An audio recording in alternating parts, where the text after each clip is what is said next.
first DIY is great for the musician in your life. I know you have at least one. Yeah. And guitars, sometimes, you know, you can't necessarily use them as an instrument anymore, but when they're at the end of the road, you can refurbish it as a shelf.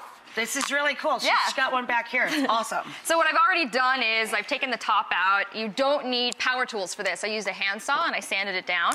Cool. So that's a great bonus too, to be self-sufficient. Right. So now I've put in one shelf and I'm gonna put in the other. So I'm gonna use a bit of glue. For the shelf itself, we're using balsa wood because it's really pliable and you can just get it at the craft store. And you can get it right down at the craft store, yeah. And we're going to put in a coat of spray paint. You know, renters mostly have white walls, so you can go with a white color or you can do a pop of metallic or something like that.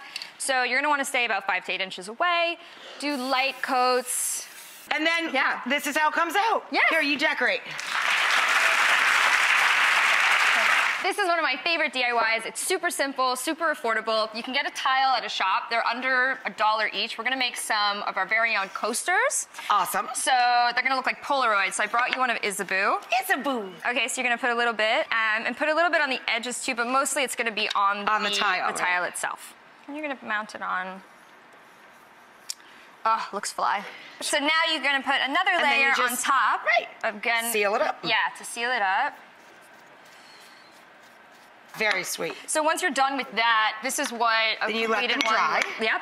And if you want to make a little extra bonus, you know, personalization, because they look reminiscent of a Polaroid, you can write something. Oh, that's so cool, because it literally looks like a Polaroid. Awesome. Our last DIY is something that can really be a nice accent piece for your walls in your home. Yep. So go to the craft store, get a frame of your choosing, take a piece of fabric, use some spray adhesive to mount the fabric on the back. Oh, onto the, gotcha. Yeah. Now we use some decals of letters. So if you just peel off. Yeah, we're gonna peel off with our mantra for the day, but first coffee. But first, coffee. And then use a bit of painter's tape to make a straight line so you can keep some of the fabric, because we're gonna paint over the area that we have our I mantra. get it. Duh, that's where we have the plastic lettering. Yeah. Okay, great. And when you're doing this, you know, make sure that you're pressing on the letters themselves so that the paint doesn't bleed through. Do the same on... try and keep to try and keep the letters crisp. Yeah, and do the same with the area where you have painter's tape. And we have one that's completed already. Magically. Wow. So if you take the letters off, you can see that. So cool.